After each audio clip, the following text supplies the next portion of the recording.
West பெங்கால்ல பாஜக சார்பாக ஒரு பேனர் ஒண்ணு வச்சிருந்தாங்க. ஓகேங்களா? அந்த பேனர்ல வெஸ்ட் பெங்காலுடைய முதலமைச்சர் சுவேந்து அதிகாரி அவரு, அப்புறமா நம்முடைய மத்திய உள்துறை அமைச்சர் திரு அமித் ஷா, அவங்களுடைய புகைப்படம் இருக்கக்கூடிய ஒரு பேனர வச்சிருக்காங்க. அத பார்த்த 2 ஸ்கூல் படிக்கக்கூடிய பொண்ணுங்க, சின்ன பசங்க, இஸ்லாமிய பெண்கள், பரதா போட்டிருக்கக்கூடிய இஸ்லாமிய பெண்கள், அவங்க என்ன பண்ணியிருக்காங்க அப்படின்றத பார்த்துட்டு வாங்க.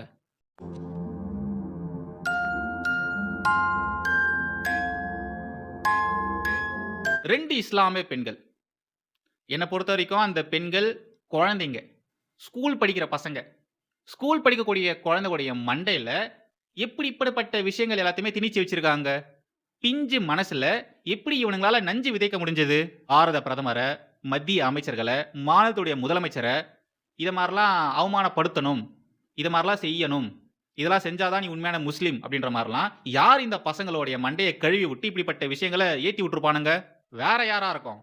அப்பன், சித்தப்பன், பெரியப்பன், மாமன், அண்ணன், தம்பின்னு 1008 பேர் இருப்பானுங்க இல்லையா? அவனுங்க தான் இப்படிப்பட்ட விஷயத்த அந்த பிஞ்சு மனசுல விதைச்சிருப்பானுங்க.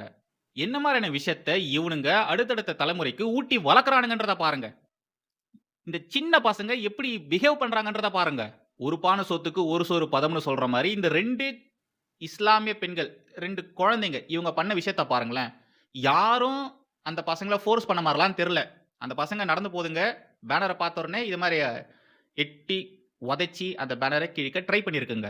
ஸ்கூல் படிக்கக்கூடிய சின்ன பசங்க இப்படிப்பட்ட காரியத்த பண்ணியிருக்காங்கன்னா, மத்த பசங்கலாம் இன்னும் என்னென்னலாம் பண்ணியிருப்பாங்க? யோசிச்சு பாருங்க. தி ஒயர்ல இந்த ஆர்டிகிள் எழுதின அப்பர்ணா பட்டாச்சார்யா இருக்காங்க இல்லையா? இவங்க ஒரு பிராமண பெண். பட் இவங்க எழுதின எழுத்துக்கள்லாம் நீங்க எடுத்து படிச்சீங்கன்னா, அடிப்படைவாத இஸ்லாமியர்கள் எழுதினா எப்படி இருக்குமோ அப்படி இருக்கும். எக்ஸ்ட்ரீம் லெஃப்ட் சைட சேர்ந்தவங்க எழுதினா எப்படி இருக்குமோ அப்படி இருக்கும். அவ்ளோ மோசமா இந்த தேசத்திற்கு எதிரான, இந்த சனாதன தர்மத்துக்கு எதிரான கருத்துக்கள் தான் இவங்களுடைய எழுத்துக்கள்ல இருக்கும். இஸ்லாமியர்கள் ரொம்ப புனிதர்கள். இஸ்லாமியர்கள் மாரியான நல்லவங்க இந்த உலகத்திலேயே கிடையாது. அப்பேற்பட்ட அப்பாவி ஜீவன்களை ஏன் நீங்க வாட்டி வதைக்கிறீங்க? அப்படின்ற மாரிலாம் அப்பர்ணா பட்டாச்சார்யா எழுதிட்டு இருக்காங்க. மாணவர்களுடைய இந்த ஒரு போராட்டத்துல அதிகமா கலந்துகிட்டது இஸ்லாமியர்கள் தான். அது இந்த மாநில முதலமைச்சருக்கு பிடிக்கல. சுவேந்து அதிகாரி அவர்களுக்கு பிடிக்கல. அதனால தான் வேணும்னே இஸ்லாமியர்களுக்கு எதிராக இப்படிப்பட்ட ஒரு விஷயத்தை இவங்க செஞ்சுட்டு இருக்காங்க அப்படின்ற மாரி இந்த அக்கா எழுதுறாங்க. முஸ்லிம்கள் பாஜகவுக்கு எதிரான போராட்டத்துல ரொம்ப தீவிரமா ஈடுபடுறாங்க. அதெல்லாம் இவங்களுக்கு பிடிக்கவே இல்ல. அதனால தான் இஸ்லாமியர்களுக்கு எதிரான ஒரு நரேட்டிவ பாஜக இப்ப பில்ட் பண்ணிட்டு வந்துட்டு இருக்கு அப்படின்ற மாரிலாம் சொல்லிட்டு இருக்காங்க. தெரியாம கேட்கிறேன். நீங்கலாம் மீடியாவா? இல்ல வேற ஏதாச்சுமா? ஆ? வெள்ளிக்கிழமை ஆட்கள் தான் இதுக்கெல்லாம் காரணம்னு அந்த மாநிலத்துடைய முதலமைச்சர் சொல்லியிருக்காருன்னா, எந்த ஒரு காரணமும் இல்லாம அவர் அப்படி சொல்லியிருக்க மாட்டாரு. அவர் அப்படி சொன்னதுக்காக நீங்க இந்த ஒரு குதி குதிக்கிறீங்கன்னா, உங்ககிட்ட இன்னொரு கேள்வி கேட்கிறேன். முடிஞ்சா அதுக்கு பதில் சொல்லிட்டு, கூட சேர்ந்து குதிங்க.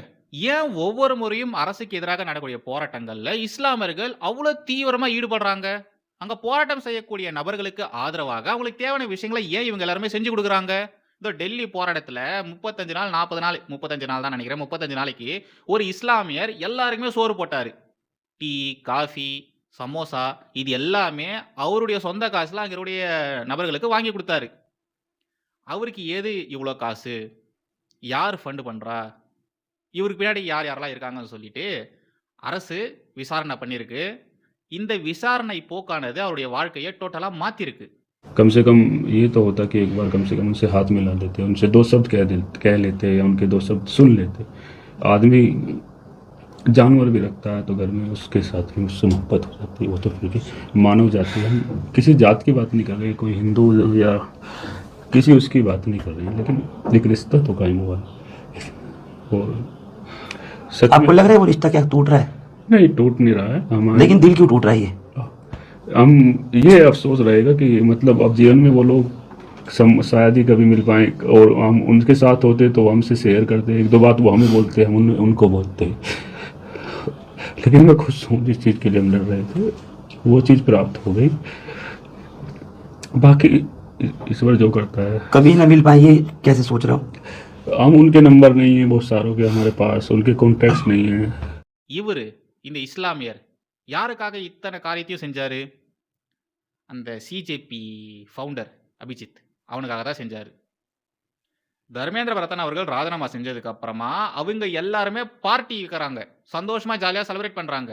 பட் இந்த இஸ்லாமியரை யாரும் கண்டுக்கவே இல்ல. யாரும் கண்டுக்கவே இல்ல. பாவம் இந்த மனுஷன் தன்னுடைய சொந்த காச போட்டு அங்க வரக்கூடியவர்களுக்கு சோறு போட்டிருக்காரு. இவரு ஃபோன் பண்ணியிருக்காரு. அந்த இஸ்லாமியர் அபிஜித்துக்கு ஃபோன் பண்ணியிருக்காரு. இது மாரியான விஷயங்கள் நடந்துட்டு இருக்கு. என்ன கார்னர் பண்றாங்க. என்ன காப்பாத்துங்க அப்படின்ற மாரிலாம் உதவிகள் கேட்கறதுக்கு. ஃபர்ஸ்ட் இந்த விஷயத்த சொல்லி அதுக்கப்புறமா உதவிகள் கேட்கறதுக்கு அவரு ட்ரை பண்ணியிருக்காரு. பட் அபிஜித் இவருடைய ஃபோன எடுக்கவே இல்ல. இஸ்லாமியர்கள் தயவு செய்து புரிஞ்சுக்கோங்க. இங்க இருக்கக்கூடிய பாஜகவை தவிர்த்து மற்ற அரசியல் கட்சிகள் இவங்க எல்லாருமே உங்கள மனுஷனா கூட மதிக்கிறது கிடையாது. உங்கள ஜஸ்ட் யூஸ் தான் பண்ணிக்கிறாங்க. உங்கள டிஷ்யூ பேப்பர் மாரி தான் யூஸ் பண்றாங்க. தயவு செய்து முழிச்சுக்கோங்க. உங்களுடைய எமோஷன்ஸ உங்களுடைய எமோஷன்ஸ்ல இவங்க எல்லாருமே பிழைப்பு நடத்துறாங்க. பாஜகவோ இல்ல என்ன மாரி இருக்கக்கூடிய ஹிந்துத்துவவாதிகளோ இஸ்லாமியர்கள இஸ்லாமியர்களாக தான் பார்க்கறாங்க. நான் அப்படி தான் பார்க்கறேன். தீவிரவாதிகள நாங்க தீவிரவாதிகளாக தான் பார்க்கிறோம். ஆனா இவங்க, உங்க கூட இருக்கிறேன்னு சொல்ற இவங்க எல்லாருமே தீவிரவாதிகள எப்படி பார்க்குறாங்களோ, அப்படிதான் சாதாரண, சாமானிய, அப்பாவி இஸ்லாமியர்களையும் பார்க்குறாங்க. இஸ்லாமிய தீவிரவாதிகள்னு சொன்னா, ஏன் மற்ற இஸ்லாமியர்களையும் சேர்த்து சொல்றீங்கன்னு அவங்க தான் கேள்வி கேட்கறாங்க. நாங்க அப்பாவி இஸ்லாமியர்கள், இந்திய இஸ்லாமியர்கள் அப்படின்ற மாரி தான் பார்க்குறோம். தீவிரவாதிகள நாங்க தீவிரவாதிகள்னு தான் பார்க்குறோம். பட் இந்த கும்பல் என்ன பண்ணுது, இந்த ஒரு விஷயத்த உங்ககிட்ட ட்விஸ்ட் பண்ணிட்டு, உங்கள காக்க வந்த கடவுள் நாங்க தான் அப்படின்ற மாரியான ஒரு பிம்பத்த கட்டமைச்சுட்டு, உங்ககிட்ட இருந்து எல்லாத்தையுமே வாங்கிக்கிறாங்க. ஓட்டிலிருந்து, ஆதரவிலிருந்து இந்த நாட்டுக்கு எதிராக ஏதாச்சும் போராட்டம் நடக்குதுன்னா, அழகா உங்கள தூண்டி விட்டு, அதன் மூலியமாக அரசியல் லாபமும் பார்த்துடுறாங்க. பட் கஷ்டப்படுறது யாரு? சொல்லுங்க யாரு கஷ்டப்படுறா? நீங்க தான் கஷ்டப்படுறீங்க. பாருங்க அந்த மனுஷன் பாவம் சோறு போட்டாரு. சொந்த காச செலவு பண்ணி அந்த மனுஷன் சோறு போட்டிருக்காரு. அந்த மனுஷனுக்கு இப்போ ஒரு பிரச்சனை. அரசு நோண்டுது, கார்னர் பண்ணுது. உனக்கு ஏது இவ்வளோ காசுன்ற மாரிலாம் கேட்கறாங்க. அவரு எல்லாமே பதில் சொல்லிட்டு வந்துட்டு இருக்காரு. தப்பு ஒண்ணும் இல்ல. ஓகேங்களா? பட் அந்த மனுஷனுக்கு ஒரு கிரிட்டிக்கலான சிச்சுவேஷன். அந்த சிச்சுவேஷனுக்கு உதவி பண்றதுக்கு ஒர்த்த இல்ல. அந்த மனுஷன் யாருக்காக இவ்ளோ விஷயத்த செஞ்சாரு? சிஜேபி ஃபவுண்டர் அவனுக்காக தான். பட் அவனே பார்த்தீங்கன்னா கூட வந்து நிக்கல. இந்தியால இருக்கக்கூடிய பல இஸ்லாமியருடைய நிலைமை இப்படி தான் இருக்கு. ஒரு சில பேர் பண்ணக்கூடிய தவறுகளால மற்ற இஸ்லாமியர்கள் பாதிக்கப்படுறாங்க. ஏன் மற்ற இஸ்லாமியர்கள் பாதிக்கப்படுறாங்க?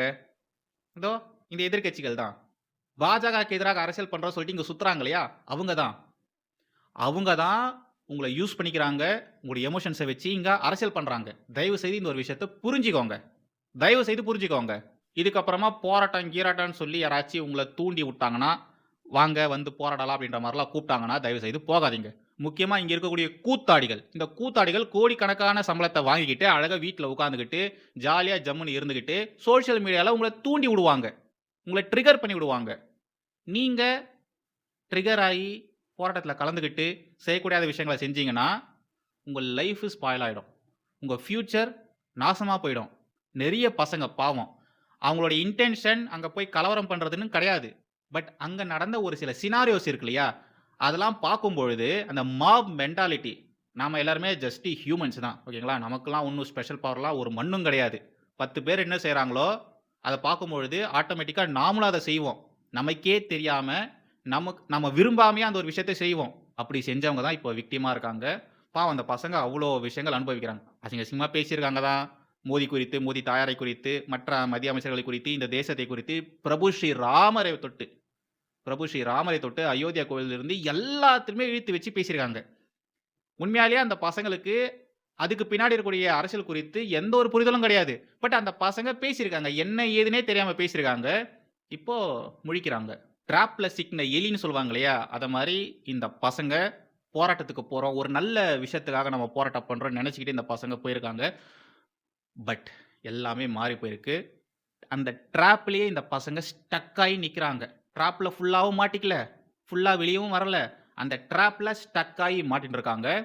பாவம் அந்த பசங்களுடைய எதிர்காலம் அப்படின்றது இப்ப கேள்விக்குறியா நிக்குது.